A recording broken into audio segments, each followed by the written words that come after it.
Welcome back to the Enlightened Misfits podcast, the space where we explore healing, alignment, and deep truth beneath our lived experience. Today, I am joined by somebody whose work is incredibly unique and deeply needed. Tena is a teacher, a writer, a scientist, an intuitive guide who specializes in vibrational communication and helps people break free from emotional loops, drama patterns, and that victim game. Her perspective comes from both her professional background and her lived experience. And I really want to give her space today to share her journey in her own words. So, Tena, before we dive in to everything that you teach, I love for you to start where it feels true for you. So it could be Cliff Note version, it could be some of your story, maybe behind your titles, but what really led you to this work that you do today? Honestly, and by the way, thank you for asking. My personal experience led me to this, what I do today. First, I was involved in a PhD in a mainstream scientific paradigm, but then I experienced the sudden infant death syndrome. My baby, newborn baby, 3 days old son, unexplainably died. Doctor couldn't find why, what happened.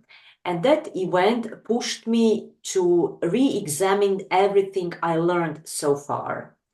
But that was just the beginning of my extensive, deep journey. Later, I gave birth to a daughter. She developed so-called incurable genetic mutation, the no. That means that neither I or my husband are carrier of that mutation.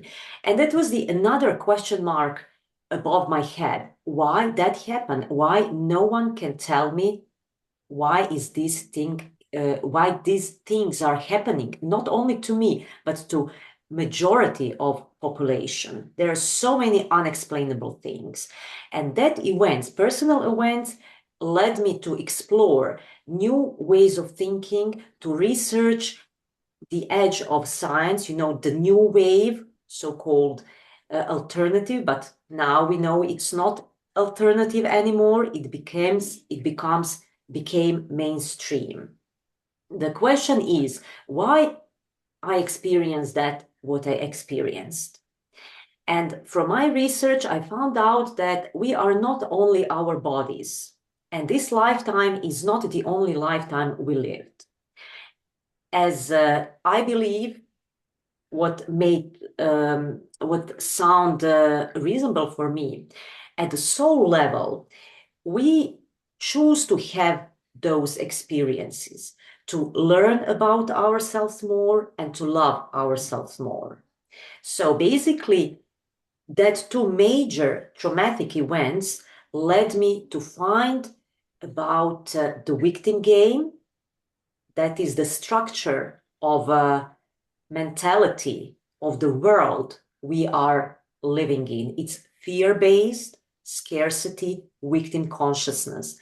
And now we are transforming from fear-based, victim consciousness to a love-based, sovereign one. And that's what I found through my exploration. Of course, PhD helped me to analyze, to research, to synthesize information, and from my personal experience. That was my journey that led me to find about the victim game and the roles we play with ourselves, each other, and the world.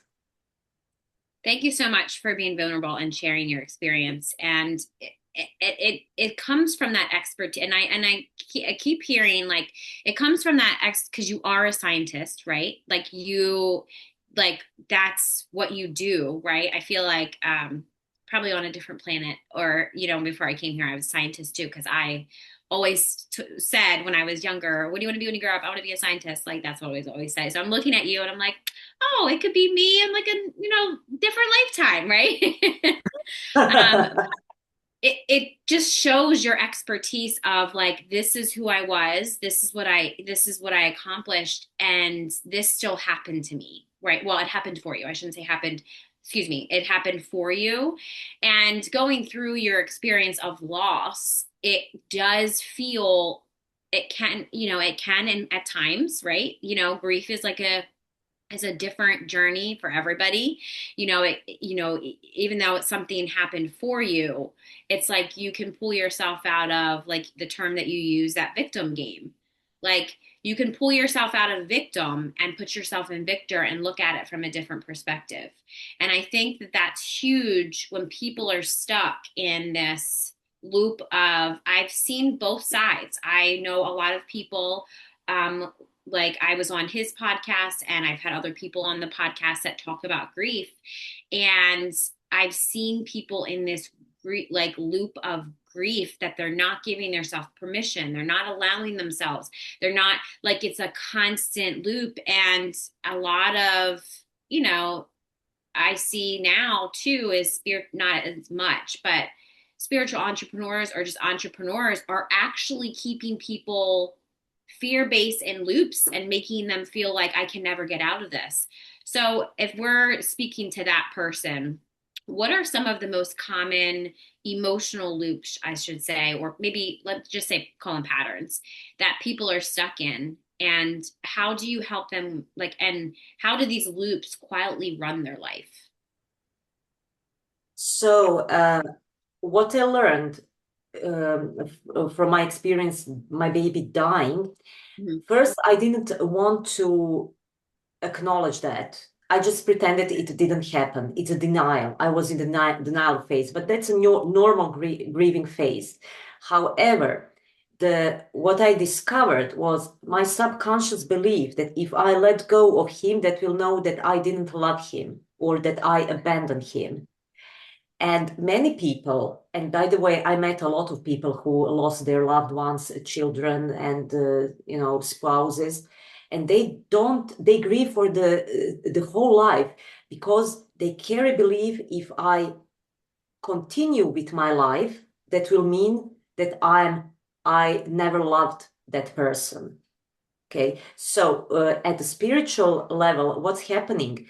That's what I learned when I finished my course, Spiritual Acceleration. I learned about energies, about different realms, and how soul works, and how everything is, connected.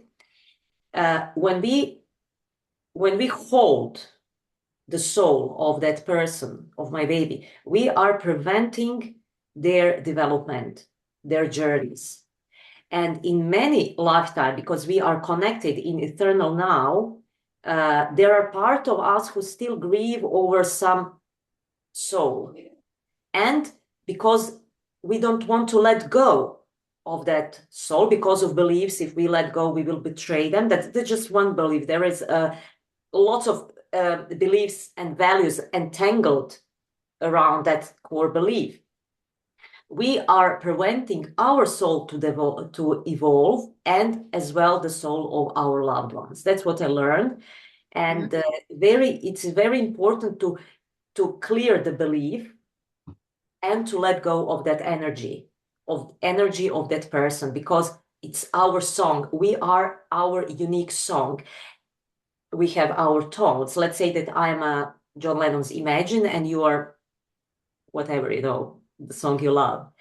Yeah. And uh, we let's say if we are entangled like partners, and you die, and I don't want to let you go, that means that I keep your tones, your song in my song, and it's not anymore beautiful song because it has different tones. And when we clear energy, we remove tones, energies that are not our core unique authentic vibration. That's what's happening when we let go of person who we loved. Okay, so it's very important to let go of person or baby or yeah. Now, if somebody, like, to listeners, like somebody is listening to this, that obviously can, that trigger that comes up of, like, oh yeah, I'm just supposed to let go, right? Like, it sounds so easy and simple. And I know it is as easy as simple as we make it, right? We put that energetic charge behind it. But what would you tell somebody listening that maybe lost a child, or maybe lost a loved one, that they're not able to maybe see or honor or allow themselves to let go? Like, what would be like something that you would help walk them through or like help them realize besides what you just explained? Um, First thing is to honor space and place where they are. When I was in my dark place, I couldn't see the light, but by honoring and valuing that state we are currently in, accepting it, we are opening ourselves to something new. So, first step is to honor. Yes, I grieve. I lost and I feel pain, and to feel. Feeling is healing. Here is what happened when I was in hospital. Doctors wanted to, it was shock. It's like 1,000 knives stabbed in my heart all at once. And my body, my nervous system was in a state of shock. And it was painful. However, I went through it consciously. Doctors wanted to give me sedatives, but I remembered the words of my grandma. My aunt died from cancer, and my grandma was alive. And she said, people wanted to give her the pills. And she said, I don't want pills. I want to grieve. I want to cry out my daughter. And that words anchored in me. And I said, I want to cry out my baby.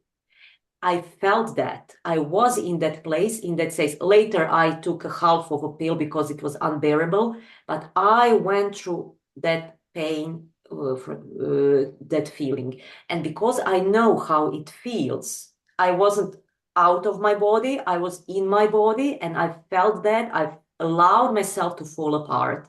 Now I can help others because many of us simply can't stay in bodies to feel and to release emotions, to release that pain.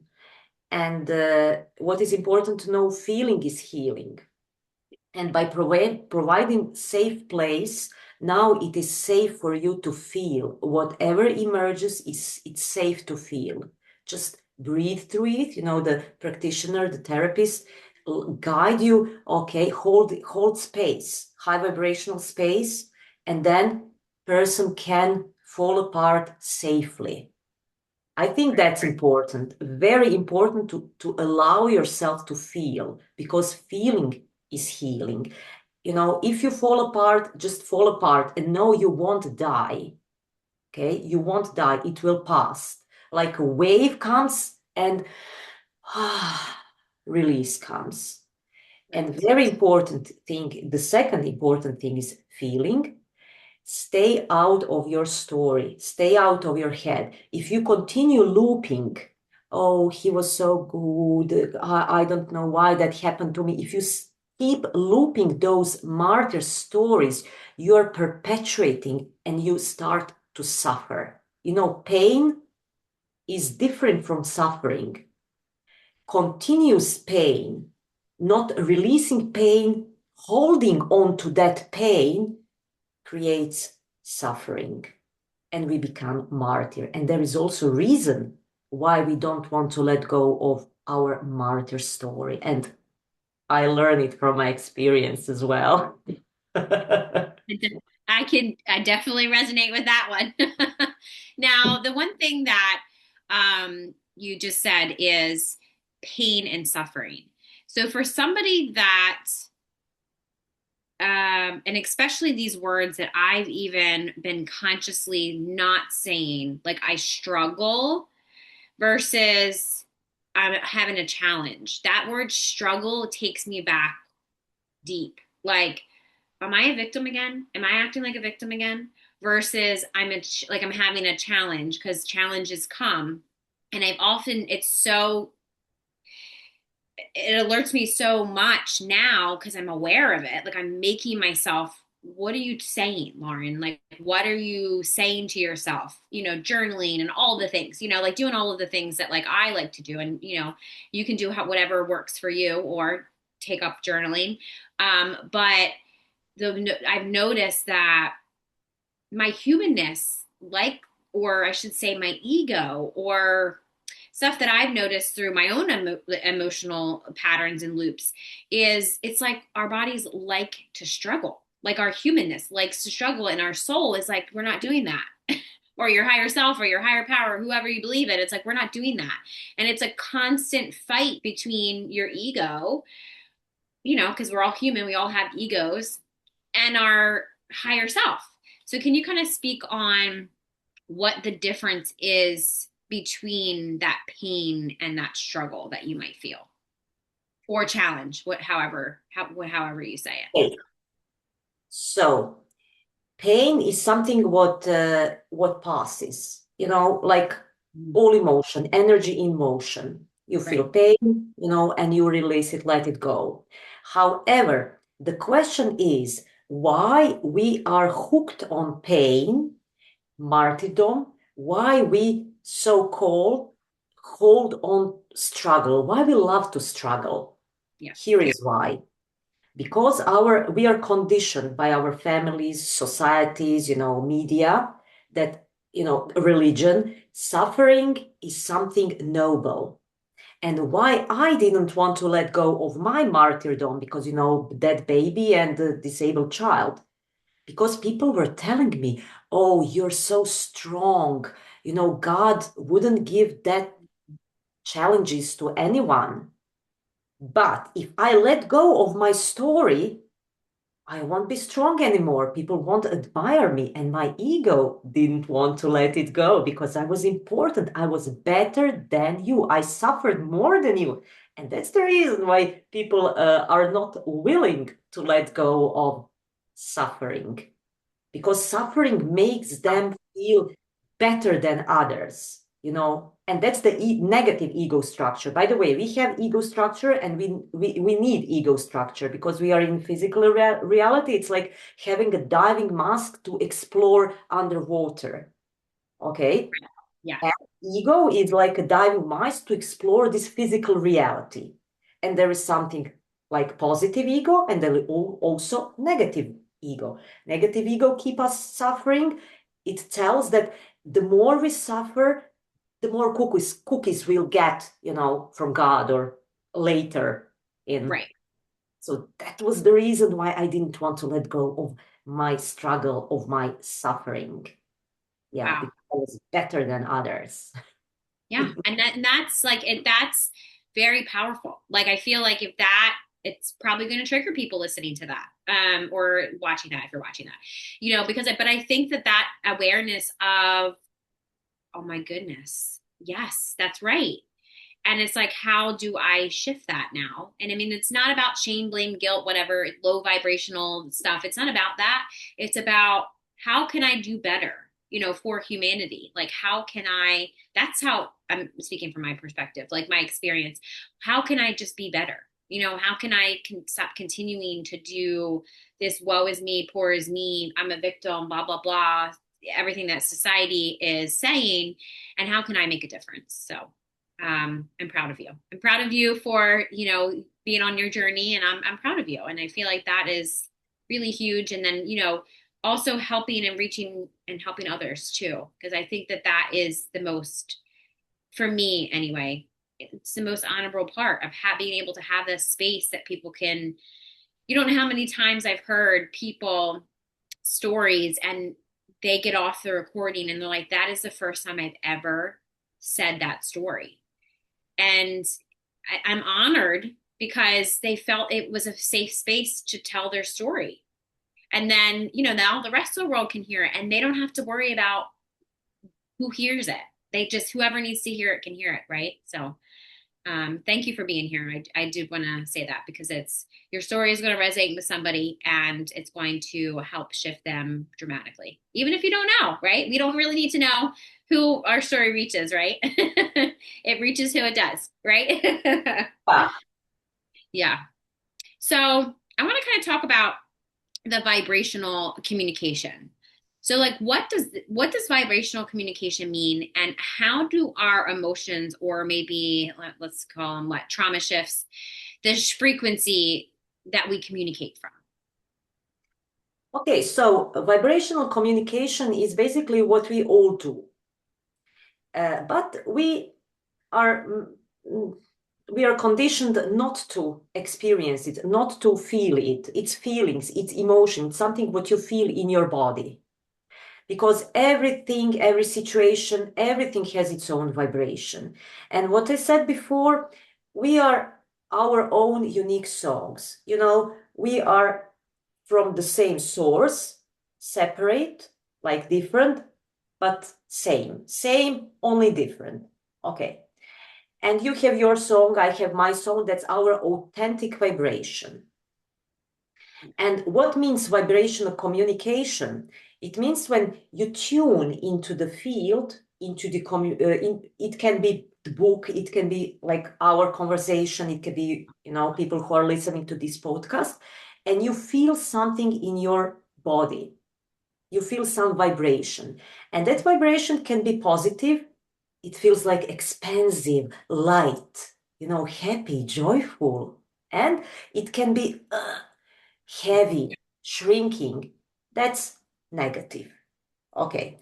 And what I mean from vibrational communication, to communicate with those vibrations that are not you, they're shrinking, heavy, you know, and releasing it. Actually, holding space for you to release it. By the way, I'm not doing anything. I just allow the source, you know, your higher self to work, to do whatever is best, you know, for you.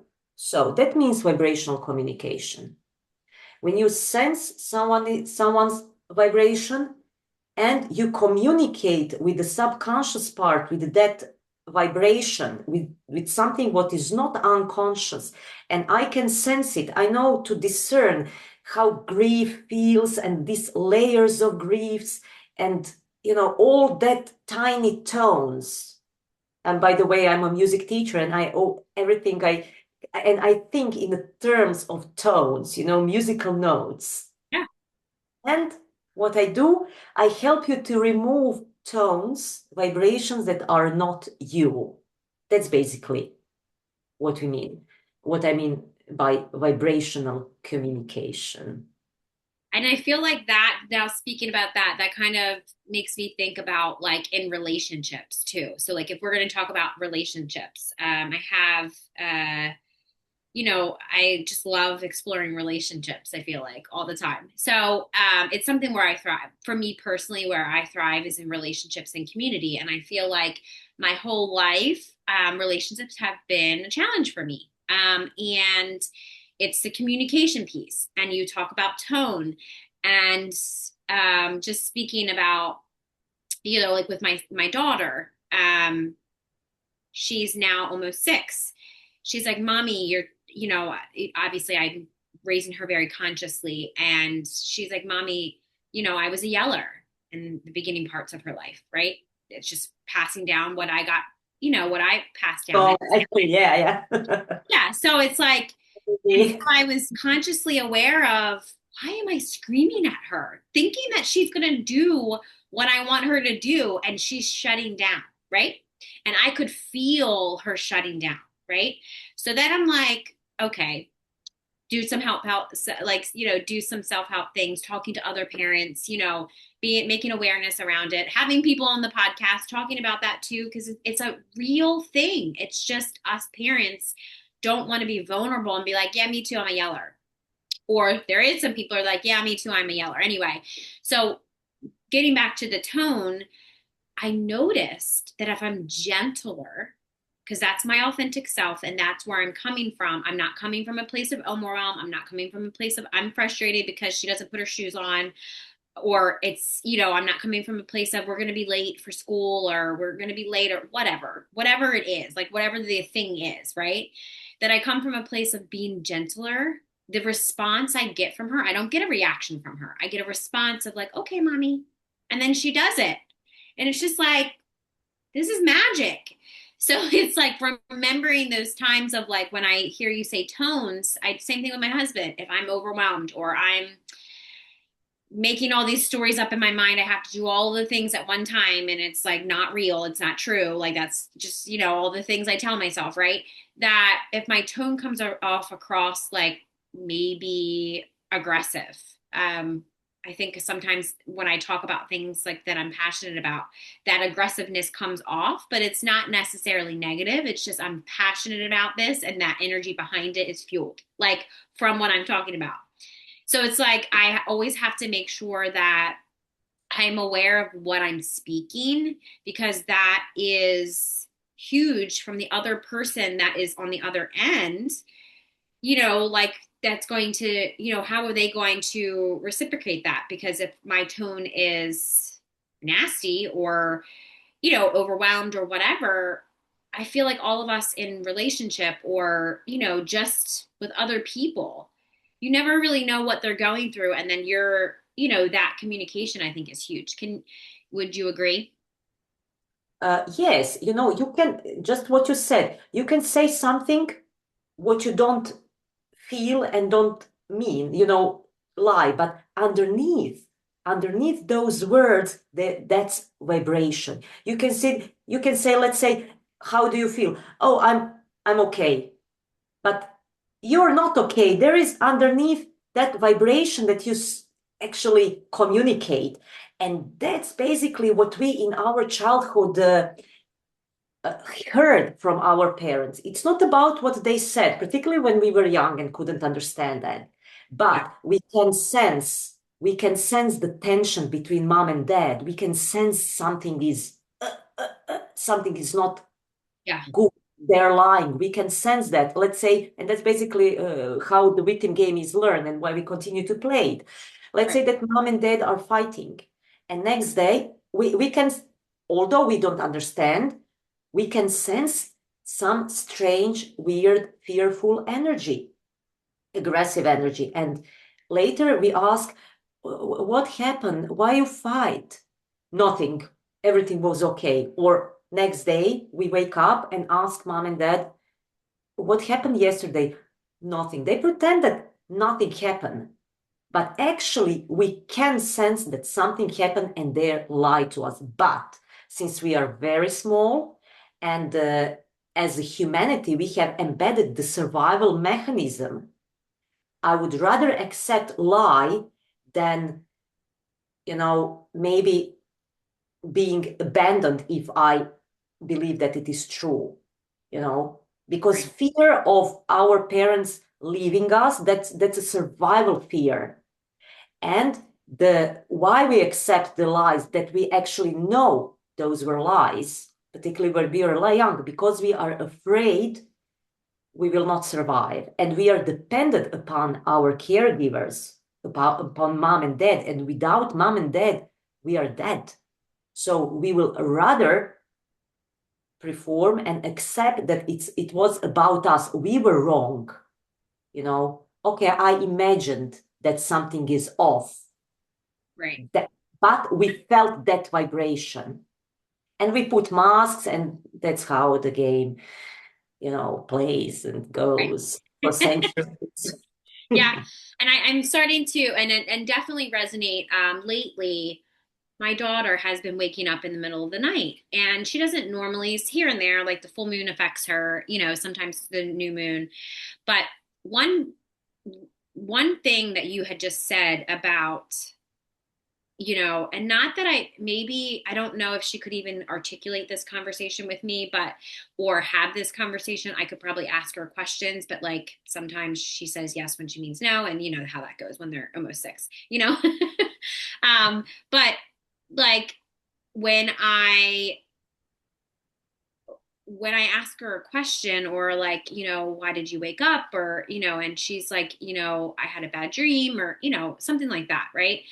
And, I'll lay down with her and, usually I fall asleep too, laying down with her or whatever. But I'm starting to notice that when she's shifting from like being 5 to 6, I'm starting to look at this like my own inner child of if I asked my mom to lay with me because I was scared, it was no, you need to go back into your bed and lay down. And I used to sneak on their floor in the middle. Like she would always, there's been a lot of times I remember I would sneak into her room because she told me I wasn't allowed in there. And I would sneak in her room when she was sleeping and I would just lay with her and I felt safe. And I feel Mhm. like that feeling safe is why I'm never going to tell my daughter I'm not sleeping with you, right? Because that is her root chakra. That is her I need my mom to feel safe until I learn that consciously that I'm already safe and I don't need my mom anymore, right? And that will come, that will come. I hear it from many parents that will come. So it's like understanding it from that perspective too, along with taking my own experience with my own parents. I don't think intentionally my parents ever made me feel unsafe or wanted me to feel unsafe, but that's just what happened through my own, lessons and the things that I chose to learn this lifetime. So it's like when I'm listening to you say that, I'm also kind of looking at my own life right now, thinking, oh, maybe that's why my daughter, because in my ego or my logical mind is, why does she keep waking up? I just want to sleep in my own bed, like why does she keep waking up? And looking at it deeper, it's because maybe she's learning what safe feels like. You know what I mean? And like teaching her that as well. So thank you for Yeah. explaining that because Yeah, it's very that's powerful. you're completely right. And here's what happened in my case.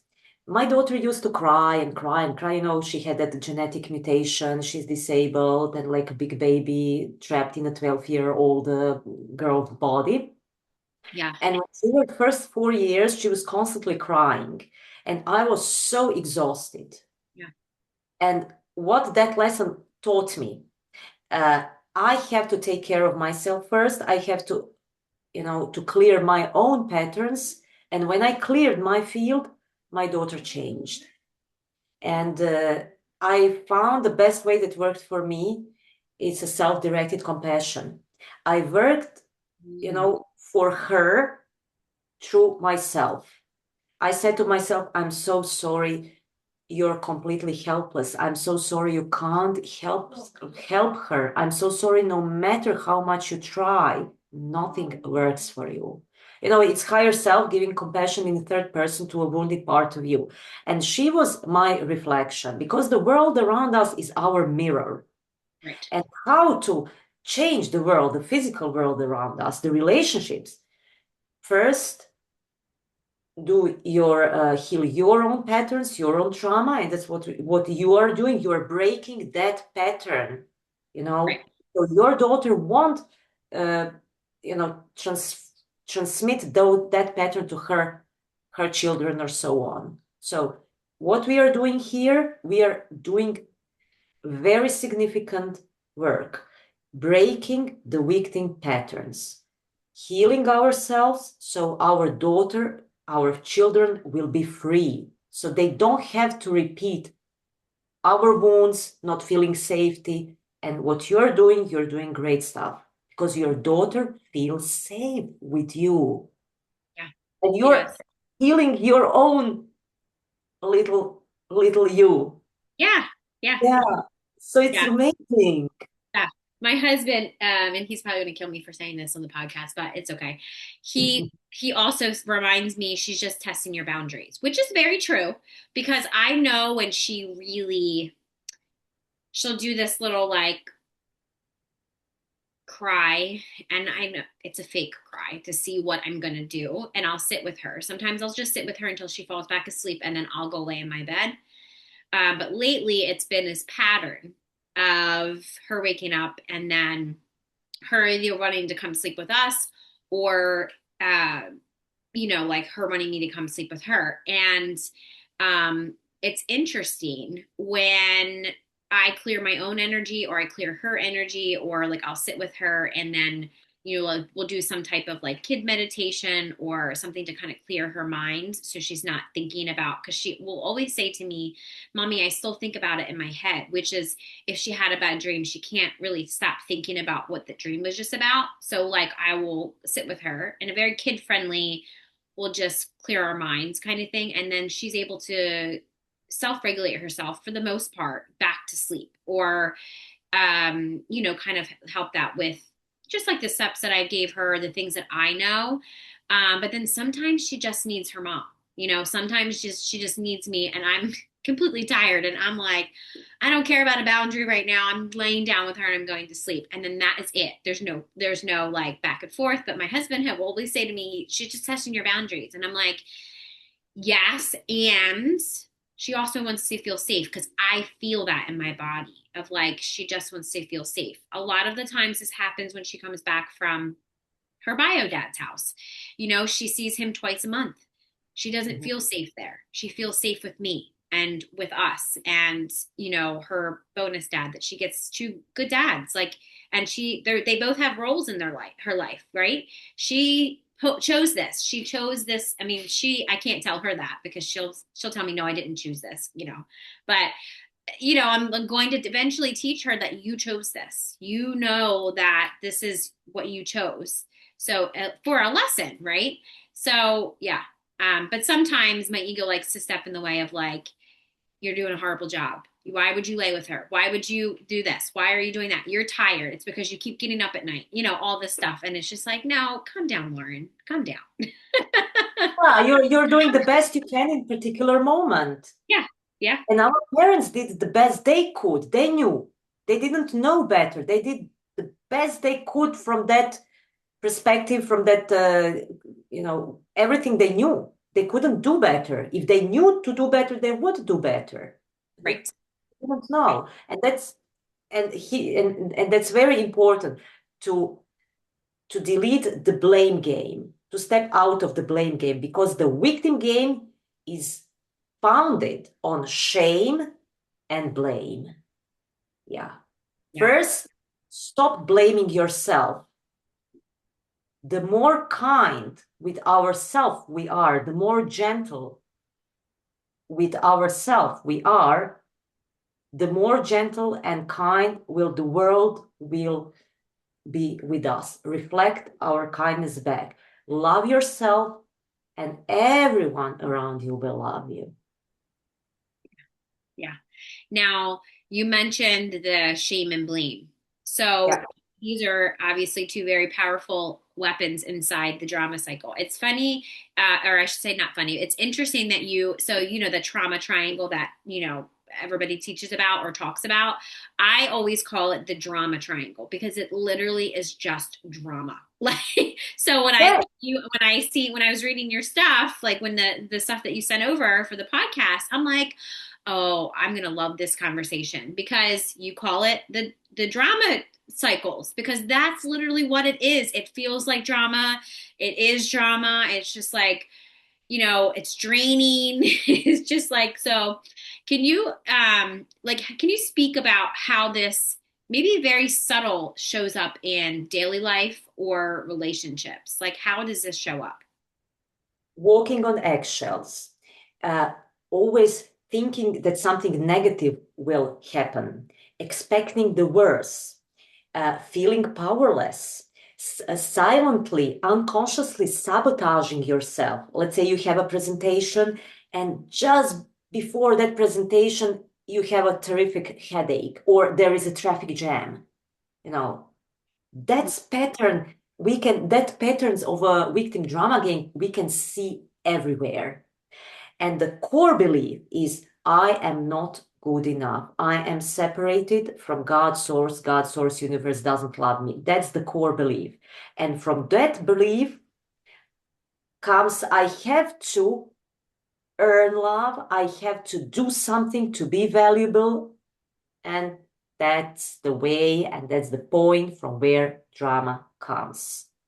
You know, and also, maybe you saw people who are constantly rescuing pets, animals. They feel sorry for animals. They feel sorry for wounded people, for disabled people, the people in need. Those are people, particularly healers, teachers, me, I'm the best representative of a savior role. Anybody I, probably listening to this podcast, them. yeah. Yeah.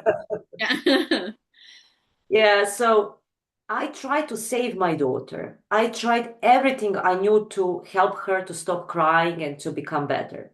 But nothing works. And that's the pattern in victim game. No matter how much you try, nothing works for you. So my thought slipped away. I wanted to, to share something very important from the with the drama game. Ah, yes. And what I did, yes, rescuing and pitying, the rescuing and pitying versus helping. The difference is, I see you equally capable, powerful as me because we are from the same source. That's the sovereignty consciousness. But from victim consciousness, oh, poor you. You can't help yourself, so I'm going to do that for you because I felt powerless. And in order to feel powerful, I am saving, rescuing you. That's what I was doing. I couldn't help my situation, my daughter, and I was giving advices to other people. Maybe you can see, and maybe people who love to share advices, who like to share to rescue someone in need, but they are in a bad condition. You know, pity. Pity is not uh, compassion. It's totally different thing. Pity is I'm better than you. You're poor you, so I'm going to help you. That's from a victim consciousness. But from sovereignty consciousness, I see you, you have challenge, you are equally powerful. However, in that particular moment, you just need my hand to step on your feet and then you can go by yourself. It's different perspective. Savior saves to feel powerful. Victim feel powerless and need someone to save her. And there is a third part. Third role is the villain role, and that's a very important role because it's okay in our society to be a savior, superhero, everybody, oh, he's so good, he's helping everyone, he doesn't have bread for himself, but he's giving that to others. Okay, superheroes. Victims, everybody are, pitying victims. Oh, it's about the genetic conditions. It's not his fault. Poor him, poor her. But villain, no one praises villain. No, it's not me. But I learned how I turned into villain. Do you want me to share how I turned into villain and how we turned into villain? Yeah. My daughter was crying and crying and crying, and nothing worked. And in one moment, after I don't know 4 or 5 hours of cry, I tried to soothe her. I was so exhausted. I was so tired. I felt so helpless. And I shook her. Oh, just stop. I want to throw you out of window. I can't do anymore. And I put her back to her bed and stepped the room. And who was I? I turned into villain. And I understand now mothers, people who kill their children. I know what should happen. And every one of us have this villain role and that hurtful child within who feels helpless, unseen, full of rage is the one who sabotages you, who creates headache and traffic jam, who silently sabotage you, the hurtful part within. And the way out of a victim game is to admit, yes, I am the villain, and stop blaming yourself, stop punishing yourself, stop beating yourself with your thoughts. Oh, you stupid, you did it again. No wonder no one wants to hang out with you. How stupid you are. Yeah. Okay. Just stop that conversation and give yourself compassion. Yes, okay, I messed up. It's okay. But I don't want to go into self-blame to spank myself. First stop spanking yourself, and then the world will stop spanking you. That's how it works. And I love that like I love that you have been like saying how vulnerable that is too, because I think a lot of us, I know me, I don't know if you dealt with this, but postpartum, like extreme postpartum depression that I dealt with after my daughter. I think it was a lot of things. I think postpartum isn't talked about. even just depression, period. And at the end of the day, when I get back into like if I'm looking at a wound, then I'm like, well, that's a scar. I don't need to go back down that road. What do I need to do to kind of honor what I'm feeling versus go down that deep, dark hole? Because I've often, and I know that you can resonate with this, I hear people say, I went down that dark hole and climbed out many times. In my mind, I'm thinking, what will stop you from going down that hole and just go around it? And maybe just reflect back on, I know where this is going to take me, right? And then keep on moving forward. And I feel like, having the tools, you obviously have to gain those tools of, what you need to do to heal from that. But it's like none of us will be healed.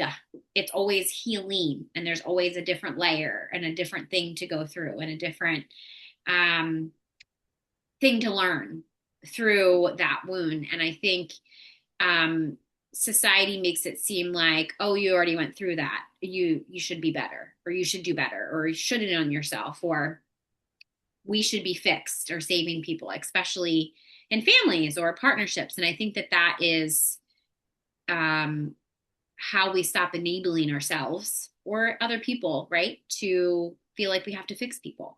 Because that's where I came from. I felt like I needed to fix my parents. I needed to fix myself. I needed to fix everybody. Well, not myself. Then I realized if I just fix myself, then everything else around me seems like it's fixed. Right? Yeah. So that it's interesting how, like you said, you stopped being the villain and stopped blaming and shaming everybody, and then everything else, your reality looks different. It's simple as you hear people say all the time, right? I don't like my reality, so change it. And then people have the excuse of like, I can't. Well, why can't you? You don't like it, so change it, right? Yeah, yeah, yeah. It's easily said than done Right. from for many people.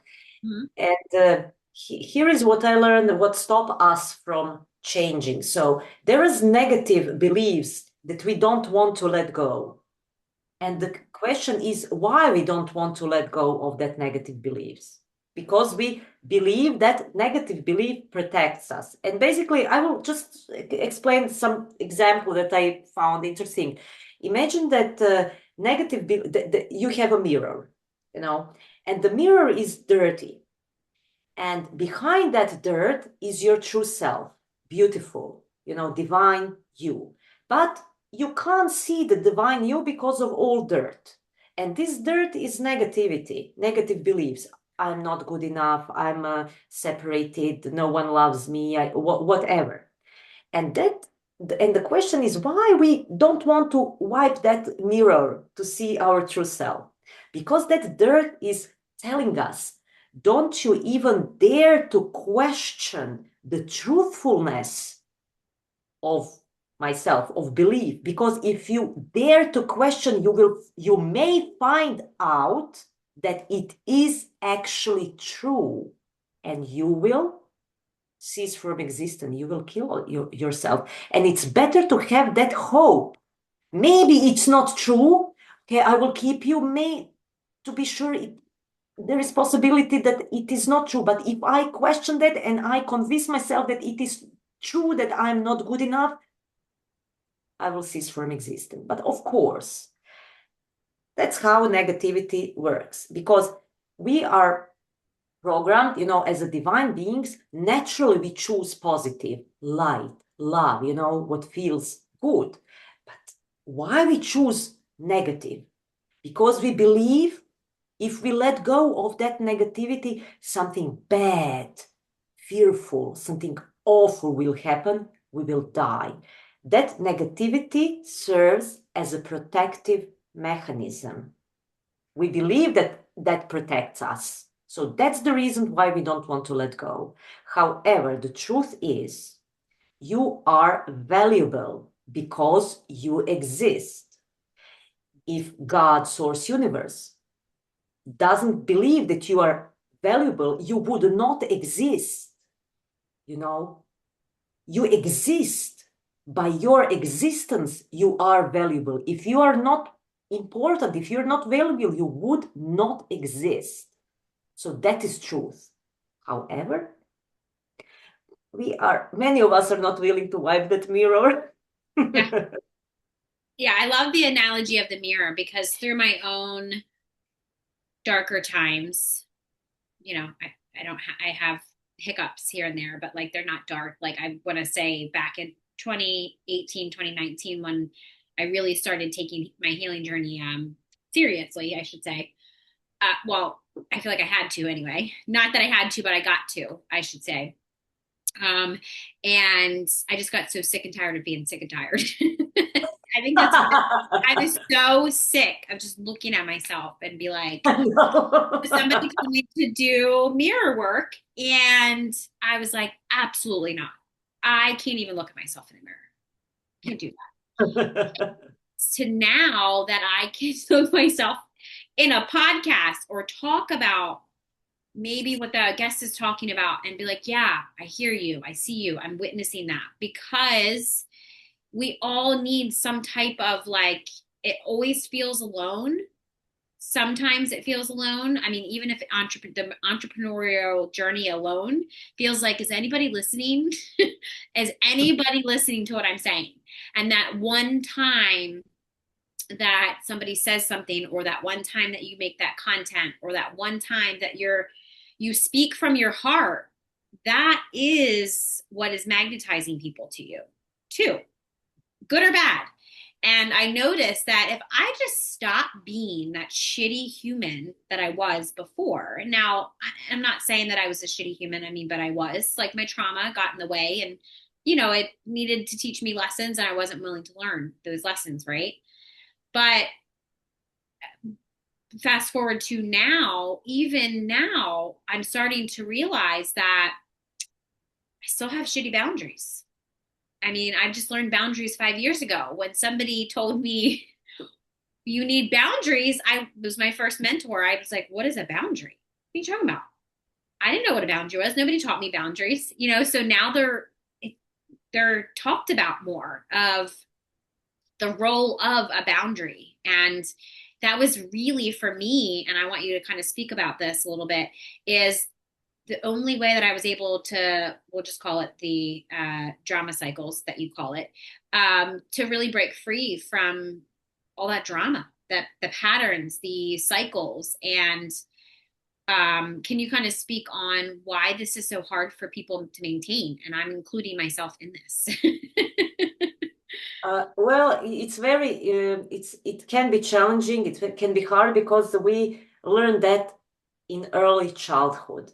We grew up in the dysfunctional families where there were no boundaries. We switched roles. Mother was villain, and then dad was, let's say, villain, alcoholic dad. It's in addiction, or it can be the main victim can be an old grandmother coming living with a family, or a disabled son, or something like that. And everyone are trying to everything is uh,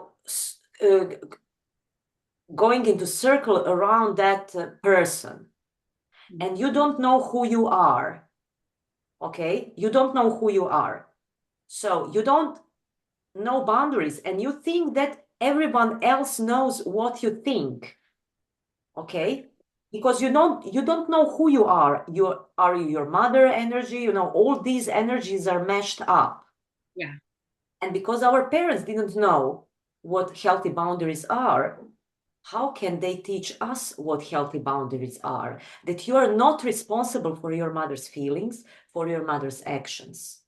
You are not responsible for your mother's feelings, actions, behaviors. It's not that your mother is angry because you did something. She is angry because she feels angry because of herself. And that's what we didn't learn, that we are not the cause of our father's angry outbursts, of our father's drinking problems, mother's suicidal ideas. We are not responsible for our parents. And what we learned also, that we are just a second, something is coming. What we learn. So it's very important to know this. Aha, okay. We should not take care of our parents. We are not responsible for their well-being. They should take care of us because we were children. But we learned that we are responsible for our parents, that we should take care of our parents. And in that way, in that situations, there are no firm boundaries. Okay. Right. So I believe that if someone listens this, it's very important to know and to anchor. You are not responsible for your father's feelings, for your father's behaviors. You are not responsible for your parents' marriage. It's not your job to take care of your parents' feelings of them. Their job was to take care of you. And that's firm boundaries, that's healthy boundary. I am responsible only for my feelings, for my reactions, behaviors, and thoughts. They are responsible for theirs. And because in a victim game, there is no responsibility, the responsibility ball is throwing, oh, he is guilty, it's because of him. No. First, take care of responsibility only for yourself, emotions, okay, feelings, behaviors, and stop thinking that someone did something good or bad because of you. No, you know, you are successful because of me. No, you are successful because of you. I'm successful because of me. That is very important to know, and that are healthy boundaries. I know what my field is, what my emotions, thoughts, emotions, behaviors are, and I'm responsible only for that. And it's not my job to save someone else. My job is to take care of myself. However, when we are children, we don't know that. And if there is no one to teach us, how can we teach that to our children? Right. Yeah.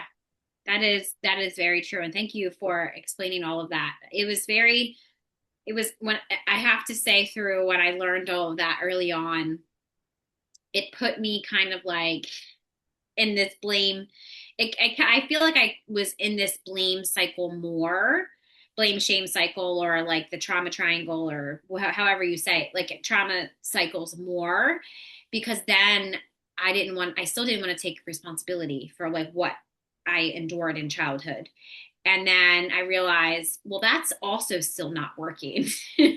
So let me actually see if I can take my responsibility portion, right? And then my like accountability portion. And then the rest of it is just forgiveness or acceptance, or it's going to be, I hear this quote all the time: forgiving somebody that's never sorry is the hardest sorry. And it's kind of like, that's the only way to move forward, right? You have to do that, or you're going to constantly have regret or resentment, or all of those lower like end vibrational feelings that are very draining, you know? So I think that is, boundaries. I learn boundaries every day. My daughter is a huge teacher of boundaries. So is my husband. Huge teacher of like where my boundaries need to be stronger, where I need to honor myself more.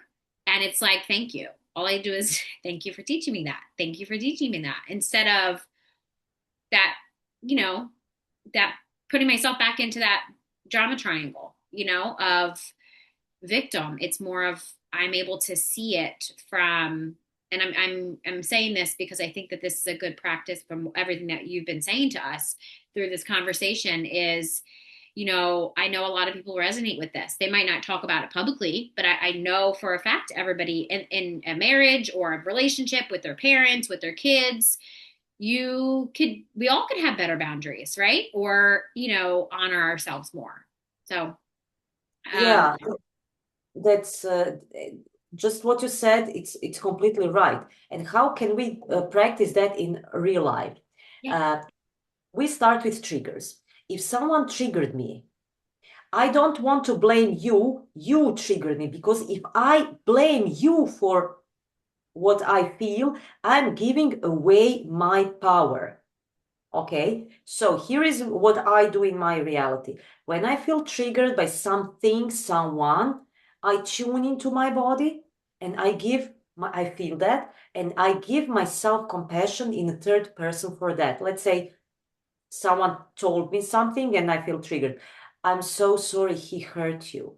I'm so sorry nothing works for you. Okay, so here is the thing. If you cleared that pattern from your childhood, from your field, you won't feel triggered. You won't feel unpleasant emotional intensity when someone tells you something. Let's say you tell me you're stupid. Okay, I don't care. It's not personal, no. Yeah. But if I feel triggered because you said something like that, oh wow, there is something in me that needs to be addressed. So I see triggers as a door to deep subconscious wounds, and I track them. And usually I remember that situation from my childhood when something happened, when that wound anchored in my body. And I give myself compassion in the third person, or I use other technique.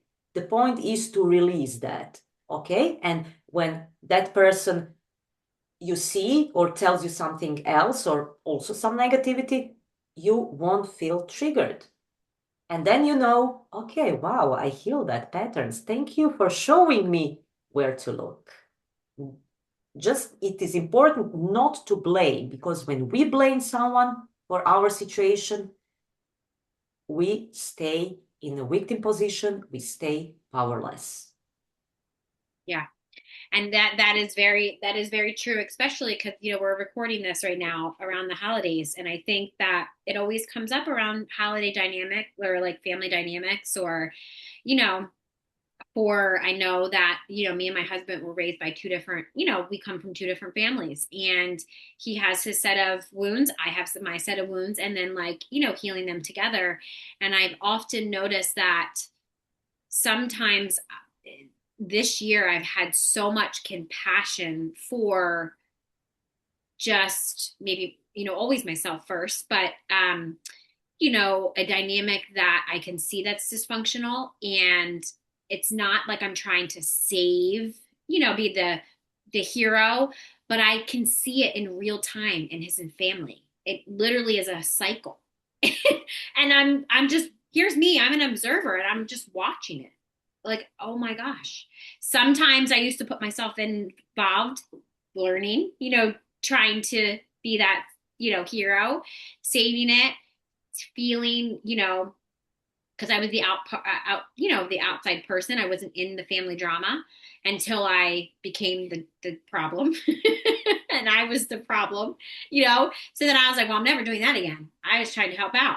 So it was like, seeing the observer of all of that, that I'm like, oh, I'm seeing it. And I can see it from like, I'm just observing. I don't want any of parts of any of this, but just it also giving that space to my husband too, and understanding where he's coming from, because I know what he's dealt with just by seeing it now in both of his parents, and then I've seen his, brothers and his sister, like how they're operating too. So it's interesting. And I'm sure vice versa, he can see the same in my family and see where having some more understanding. Because I think that at the end of the day, in a healthy healing relationship, it's understanding.